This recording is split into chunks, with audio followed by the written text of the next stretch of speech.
think about the absolute worst day you've ever had on the job.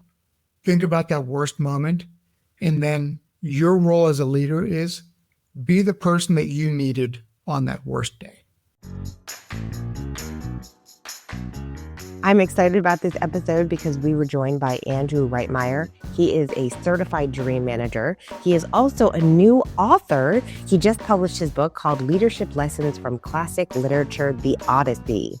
And fun fact, he actually said that he wouldn't have written this book had it not been for the Dream Manager program and his dream manager. So he had this dream of writing a book for many, many years, and it took his dream manager really pushing him and encouraging him to pursue this dream that has been in his heart for so long.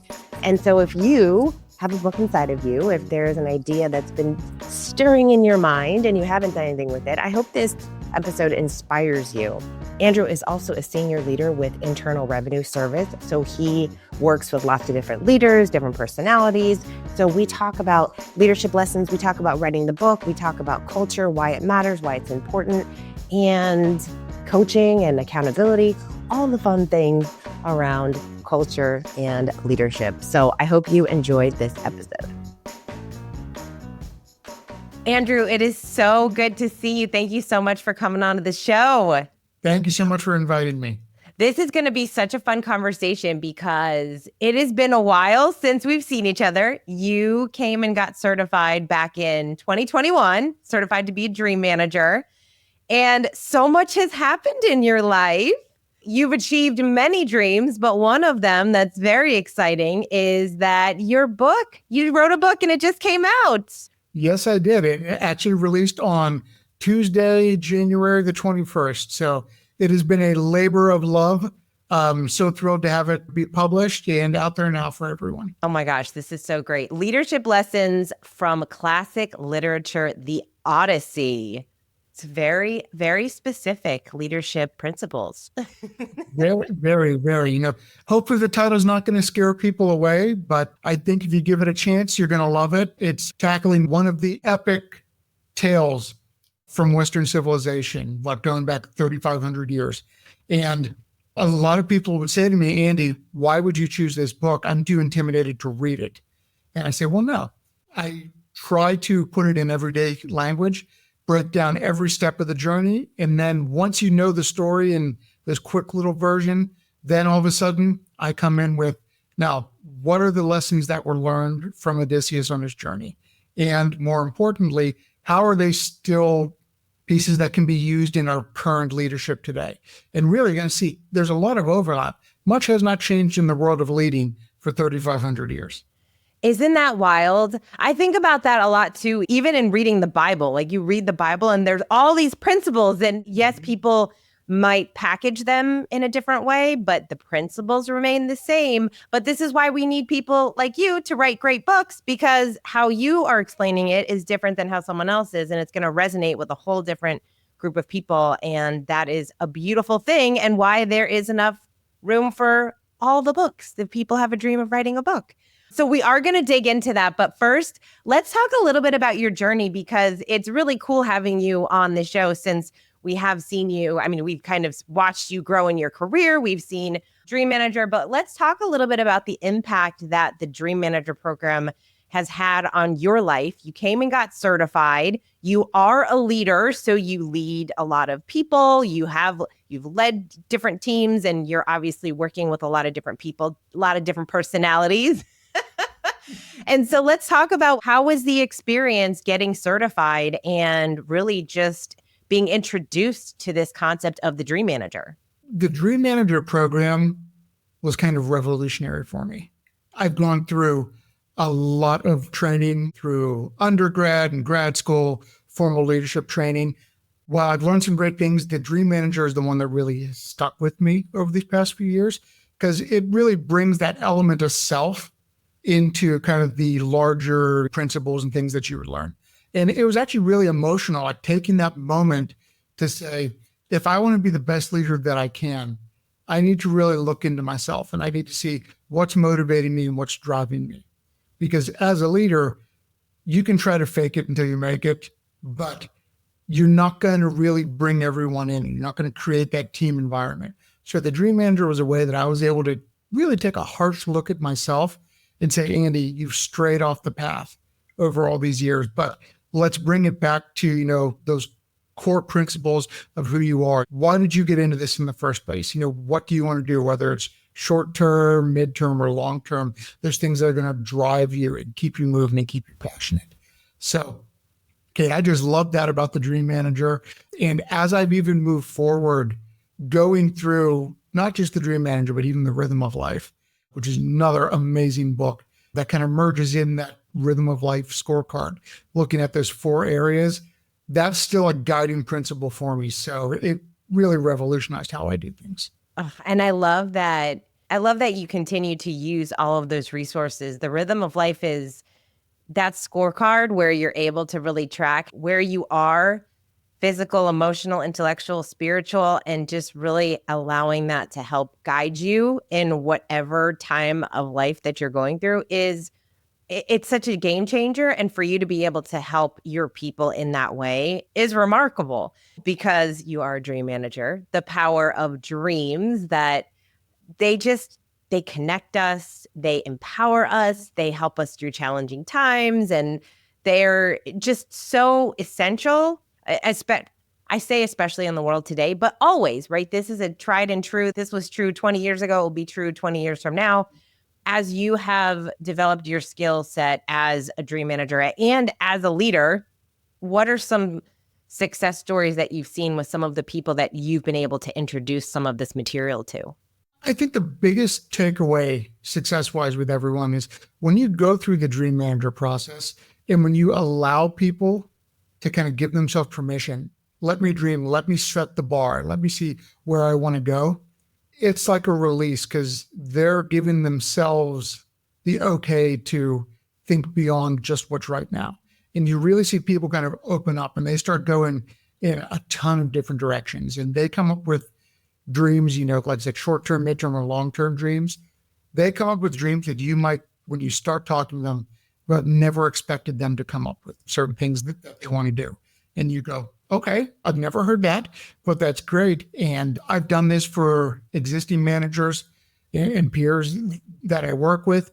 I've also seen really great with people I mentor, especially folks that are coming out of undergraduate, so kind of early in their career. They're really dialing into, well, wait a minute, I can have more than just the 9-to-5 hustle culture. You can actually set different dreams of things that tie into your passion and who you are. So those are really some of the greatest success stories. And then people saying, wow, you've let me balance my life. And that's the biggest compliment you can get. It's interesting that you say about the permission.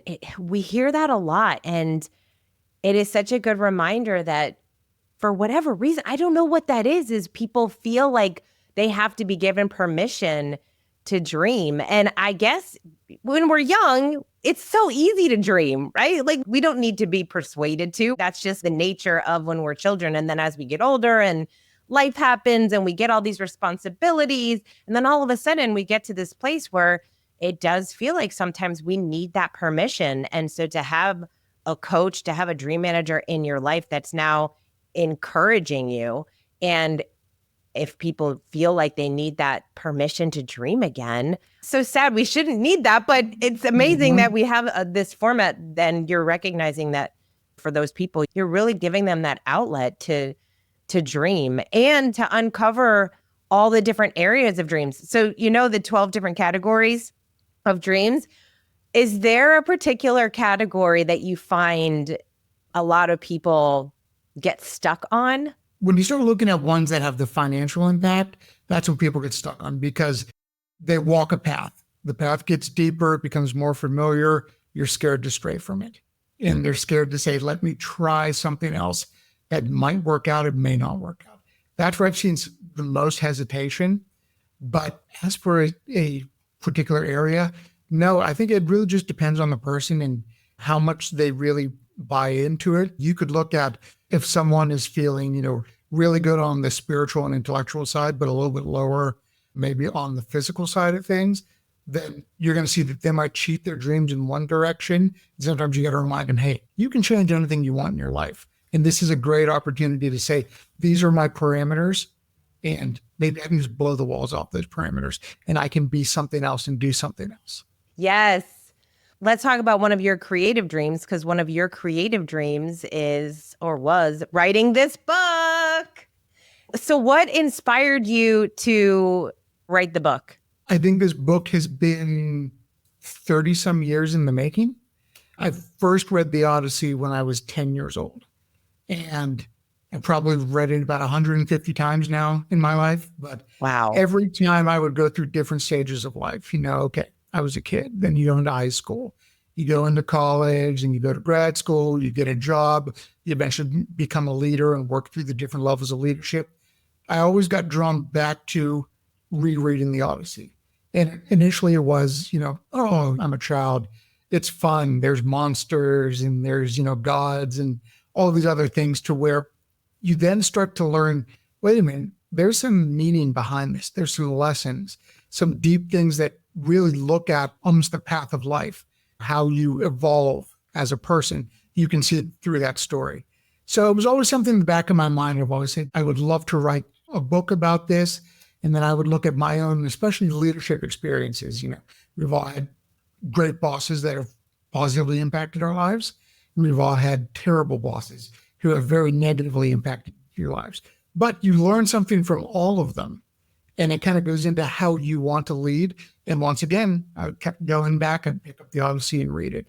So when I was going through the Dream Manager coaching, I think I was probably 11 months in, and I was working with my coach, and she said, tell me about this book. And so I threw out the idea, and I said, I would just love to take lessons from some of the classical books that I love. And she said, well, what's your favorite? I said, well, it was the Odyssey. And she challenged me and said, well, why aren't you? And I said, well, you got to write a book. It's going to take time. I went into all those. It's my comfort zone. I'm really busy. I have things going on. There's family, there's work and everything. The excuses. Those are all the excuses. Exactly. So I was trying to justify in my mind why I shouldn't do it. But she did such a great job of pushing me forward to where I finally said, you know what? It might take me a while, but why can't I just sit down and carve out, even if it's 4 hours a week, just carve out time to sit and write. And then it was difficult at the beginning because you judge yourself, and then you start getting through it. And then once you're about halfway through, you start to feel the mojo, and you start to say, well, wait, I think I'm doing something that it's not just my pet project. It might help. And one thing led to another. And then my book just came out, and it's really something amazing to see other people reading it and giving me feedback and telling me, wow, I love how we were able to link this. And you've made it approachable, and I can see so much of myself, and especially like peer leaders who were reaching out to me just after it's been released just 2 days ago. They're reaching out and saying, wow, I can already see I've done this, or I'm currently dealing with something similar to this.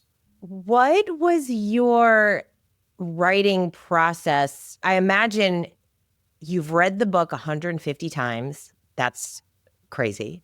And there's obviously a lot that you wanted to take from it. So I'm curious how you made the decision on what to put in, what to include, how to really take everything that you got out of it and then decided, okay, this is what needs to be in the book. And this is why, really developing that framework, because those are a lot of ideas. And I can imagine there were some things maybe just didn't make sense to put in the book. You wanted to maybe take out, that's like a whole process in and of itself, right? Is figuring out what to keep, what to get rid of. Yes. It took longer than you could imagine, mapping it out. And if I would show you my copy of the Odyssey, and it's been the same copy. I've been reading the same copy since 2000. It is covered in notes. It looks terrible. There's Post-it notes all through it, but it was going through that. And when you read the Odyssey, and hopefully you're reading a good translation, because reading it in ancient Greek is not easy. So I used a translation that I was introduced to in college, and I absolutely love it. But when you read the Odyssey, it's not a linear tale. So it's not like you start here and then it ends. It's not like, okay, the Trojan War is over, where the Iliad stops, and now you're going to track Odysseus back to Ithaca. No. It actually, there's three main themes that go through, and they're interweaved throughout the whole story.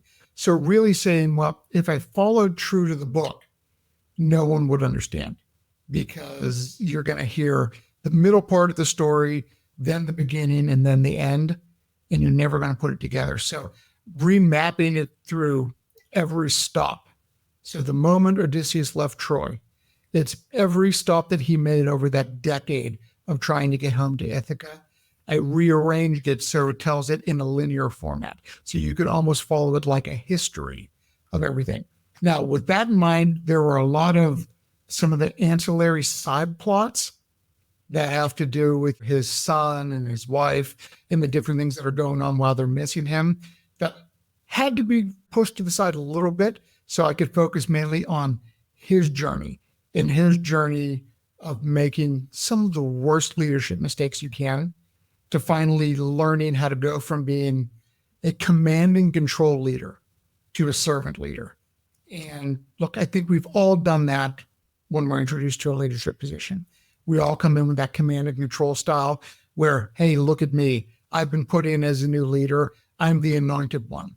I'm the best and the brightest. I'm the person for this. And what happens? You crash and burn. And it takes so many steps to get through until you hit that servant leader where you realize, you know what? It's not about me. It's not about my ego. I'm only successful with all the people who are around me. And by telling the story this way, we're staying true to the original, because look, who am I to rewrite Homer?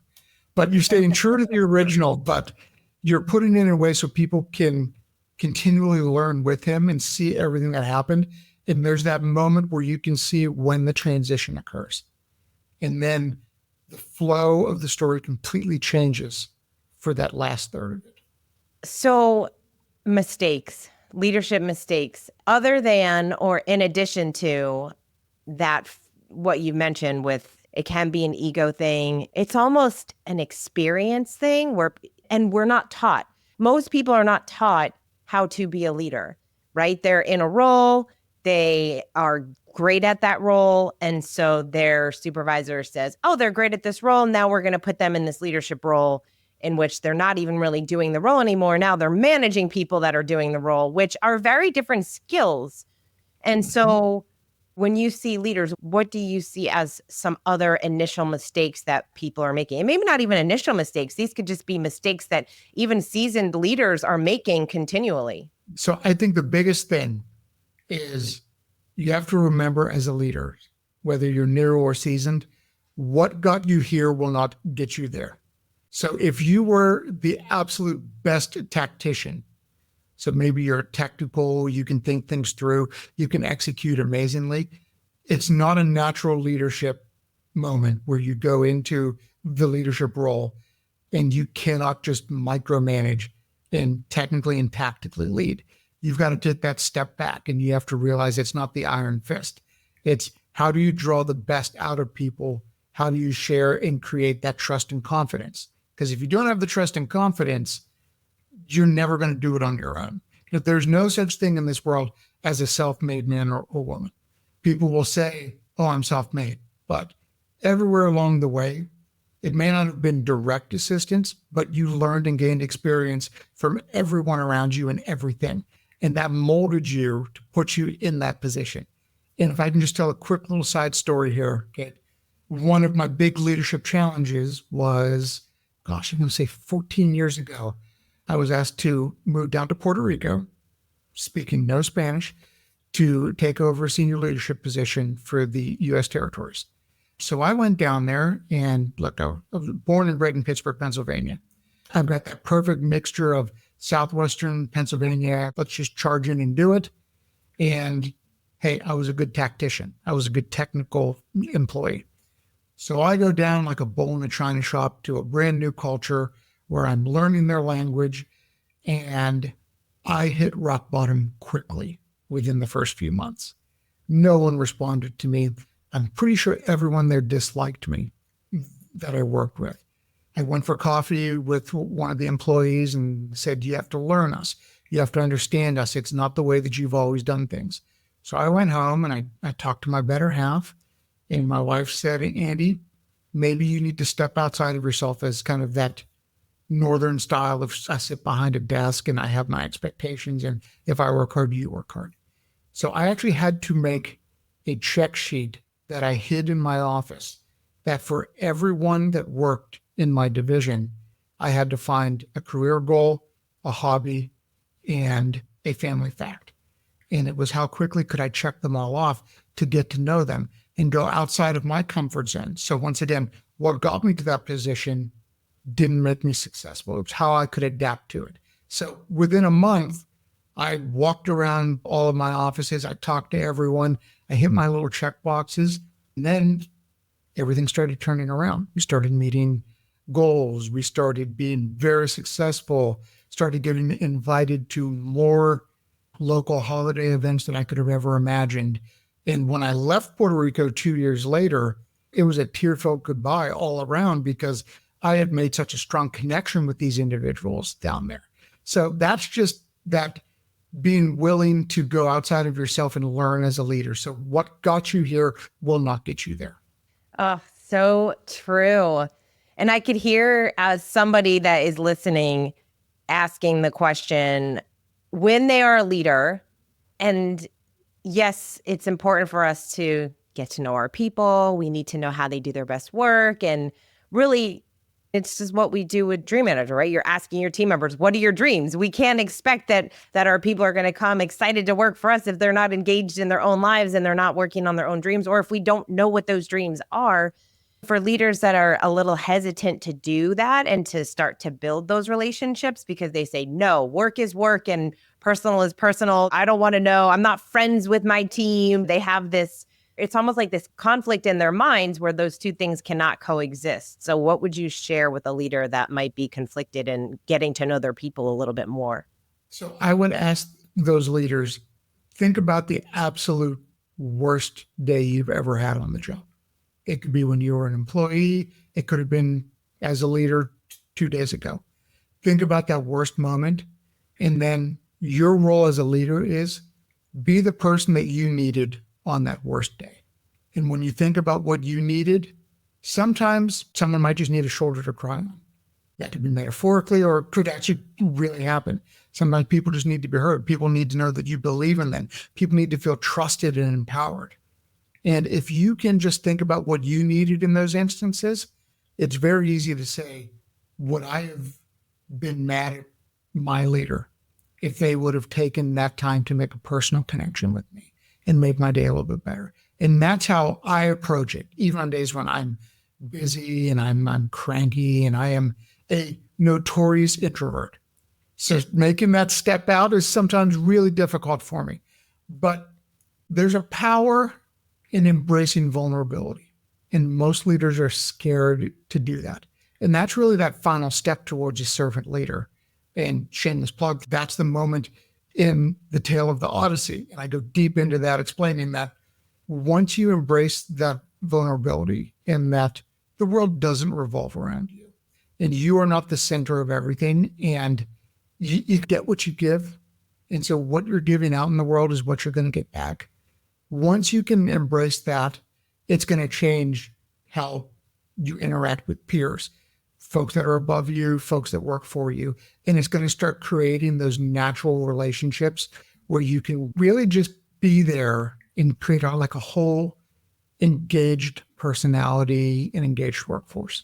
Getting out of our comfort zone. I feel like the older we get, the more challenging it becomes. And it's a good push for all of us, right? To really see where we are and who we want to be as a leader. When you think about leadership, Andrew, and again, you're in a senior leader role, you've led a lot of different people, a lot of different personalities. What qualities do you think the most successful leaders have? Most successful leaders are humble first. Being humble and being understanding. You've got to be patient, and they're able to actively listen without trying to plan, well, what's my response going to be?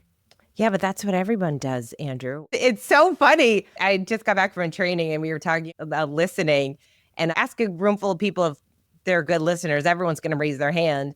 And Matthew Kelly writes about this in his book, The Culture Solution. People listen with about 25% efficiency. And so most of what people are saying, we're not really paying attention. And it's because of exactly what you just said, which is, what am I going to say? What brilliant ideas are going to come out of my mouth so they are going to be wowed? Yep. And that goes back to being a humble leader, because a humble leader doesn't need to try to impress. A good humble leader hires people that are smarter than themselves, like me. I hire people who are way smarter than I am because I know my limitations. I want someone that's going to say, Andy, you're making a huge mistake. Do not do this. So that kind of goes into the yes man principle, where the individuals that are going to, no matter what, say, hey, I'm your ride or die, I'm going to be loyal to you. That's great. But don't be loyal to the point where you're not going to tell me if I've done something wrong. And okay, I make more mistakes on a daily basis than you could ever imagine. And it's having those people around that you trust, that you've empowered, that can say, and you think we need to think this one through. This is not going to go well. And that's creating that trusting environment where now you're looking out for things as a group, and I'm willing to share. And they're willing to tell me, hey, this is what can happen. So like, you're creating a scenario where everyone is helping us row that boat from Troy to Ithaca, instead of just saying, well, listen, I know it also, I'm going to take control of the helm. And the moment I fall asleep, we're going off course and we're going to show up somewhere different. And you know what's really cool about that is when you do make a mistake, because let's face it, everybody does, right? Leaders make a lot of decisions. They're not always going to be right. But when you do, when you have that trust and camaraderie with your team and they believe in you and they believe in the unit as a team, when you do make those mistakes, it's not a blame game of you did this or you shouldn't have done that. It's a, okay, what next? What now? Where are we going? Where are we headed? We might have made a misstep, but now we get to take what we learned and move forward.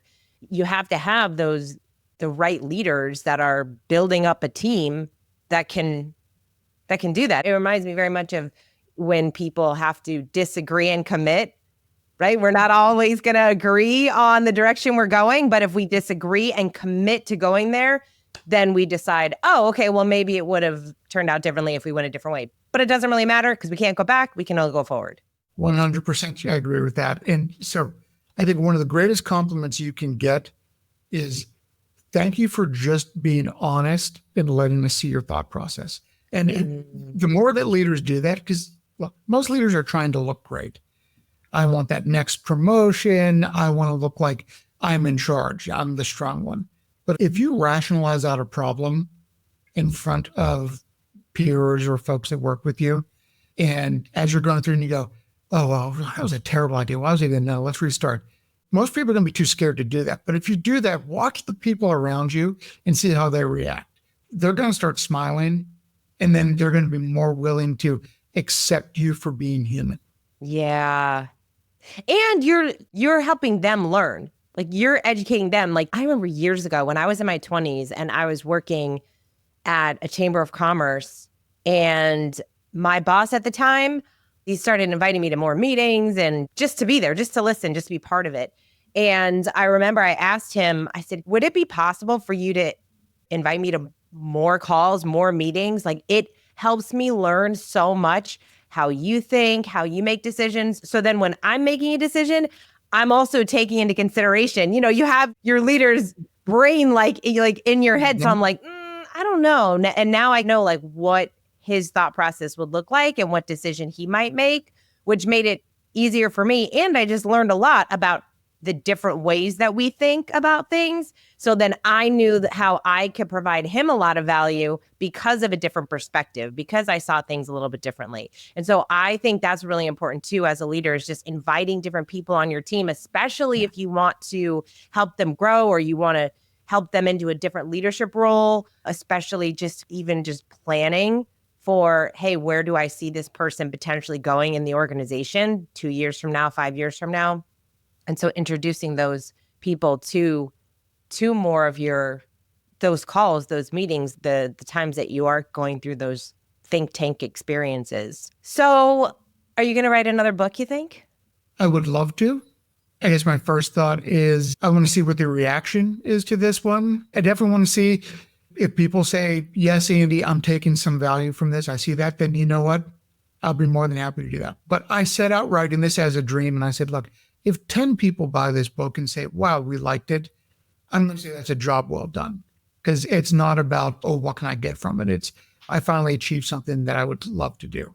Now, like my nerdy brain has a Rolodex where I would love to tackle some of these other gigantic classics of Western civilization. I like to jump into that. We'll see. Maybe I'll find some time for that. But just being able to say I did one thing that has been in my brain for like 20 years, it's a pretty huge accomplishment and it feels wonderful. Oh, good. As it should. I know. Here I am jumping like, what's next? You're like, wait, hold on. It just published like weeks ago. Give me a minute. Give me a minute. Savor the moment. Savor the moment. I think it was Stephen Kotler that I heard that said, it takes a few years for a book to really break through into the marketplace, just promoting it, getting out into the world, and just like getting it into enough hands for people to really start to read it and consume it and everything. You have plenty of time for any other book that you're going to write. But this one, it's very remarkable that you finished it. A lot of people talk about writing a book. Most people will never finish a book. As you've seen, it is not the easiest thing to do. And so it's so cool. I'm so proud of you.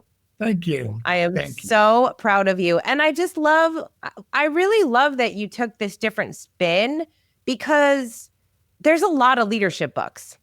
There's a lot of leadership books on the shelf. There are people that have written only about leadership and they have 20 books just on that topic alone. And so for you to take the Odyssey and kind of deconstruct it and put your thoughts into it, I think it's so cool. And what's really cool about it is not only are you sharing these leadership lessons that people are going to gain from, but then also you're inspiring people to potentially read the Odyssey and takes other things for themselves, and also just helping them with the story because maybe it's been since high school since they read it. I don't think I've read it since high school.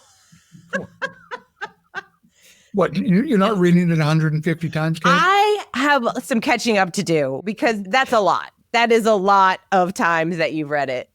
And every time I pick it up and I look at it again, my wife always says, you going to read it again? And I said, yeah, I think I need to. Or sometimes it's just a specific section, because sadly I haven't memorized where everything is now.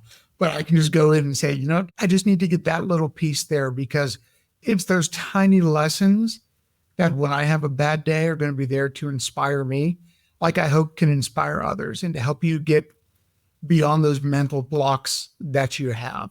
And hopefully some of the personal anecdotes that I put in here as well that talk about moments where, hey, this is something that Odysseus did looking back, not that great, but don't feel too bad.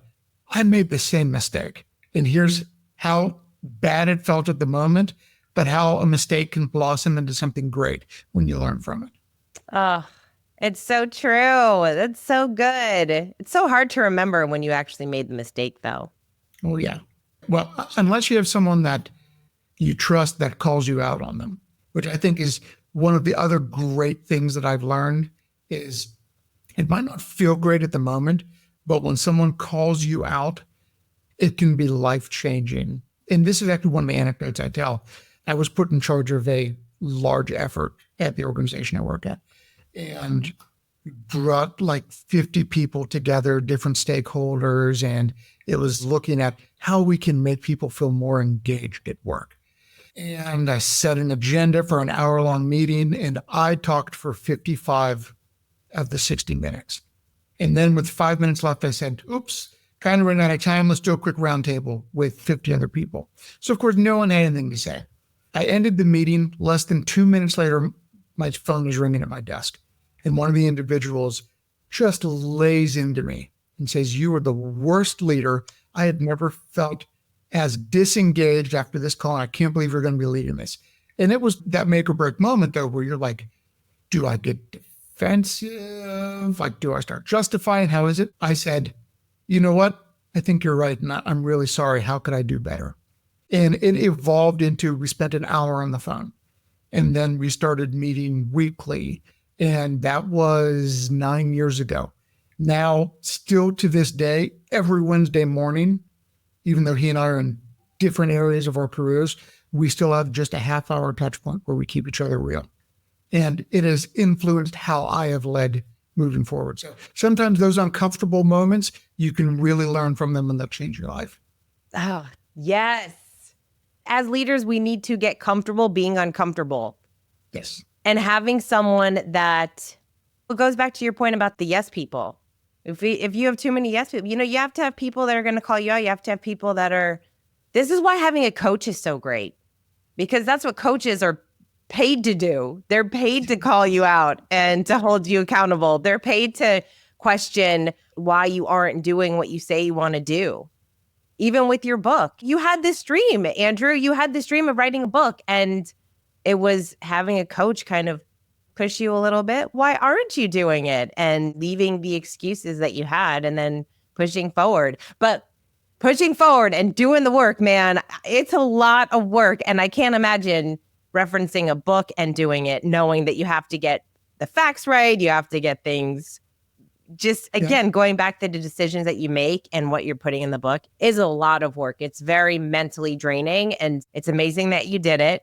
I'm so excited for you. And I hope you bask in the glory of all the people that you get to help, all the people that you get to serve. And I am sure that the leaders in your organization, any leader that gets their hands on this book, this will be a good one for like a book club, like a little corporate book club for people. There you go. You heard it first. Everyone, corporate book clubs.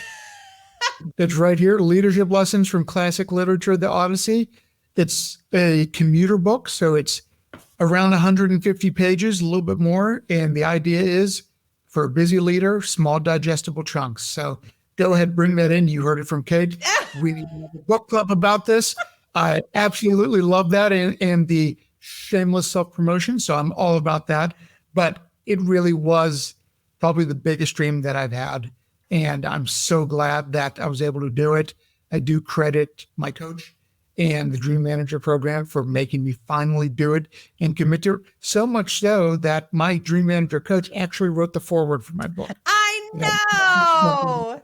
Michelle Marquis, shout out to Michelle for writing the foreword. So very exciting. And yes, I love that it's a short read. It's a good book, just like The Dream Manager. It's one of those books you can finish in a weekend and be done. Have new content, new information to feed into your leaders. Andrew, thank you so much for coming on the show. I'm so excited for you. I know it's going to be phenomenal for you to continue to get the reviews and get people reading it and just have fun with it this year. Just give yourself all the pats on the back for going through with one of your dreams. And I know how challenging it can be. So you're awesome. Good job. Thank you so much. And I look forward to keeping in touch with everyone over at the Dream Manager. Yes, yes, yes. Thank you. Thank you. Take care. I hope you got at least one idea, takeaway, some type of inspiration in this episode. And hey, if you have a book inside of you, if you have a dream of writing a book, I hope that this encouraged you. I hope this was a little push that your dream is yours for a reason. There's a reason you have this idea. And just like with Andrew, right? We just need a little encouragement. We need a little accountability. And so if you have a dream in your heart, whether it's writing a book or it is having a better relationship with your spouse, or it's getting more fit, or it's taking on a new leadership role in your organization, you have this dream and you know that this is the year you're going to make it happen. This is the year that you truly want to make it happen. And you just haven't necessarily done everything that you need to do in the past. And so this is your opportunity to take advantage of coaching, whether you have a dream manager or a business coach, someone in your life that's going to encourage you, that's going to push you, that's going to challenge you and hold you accountable to doing the things you say you want to do. If you're in that place and you're finally like, you know what, let me just check this out. What would this look like to have a dream manager or to have a business coach? We would love to have that conversation with you. So you can go to floydcoaching.com, fill out that form, and someone on our team will get in touch with you. As Matthew Kelly says, your dreams are yours for a reason. What are you doing about them? Thank you so much for listening. And until next time, lead with culture.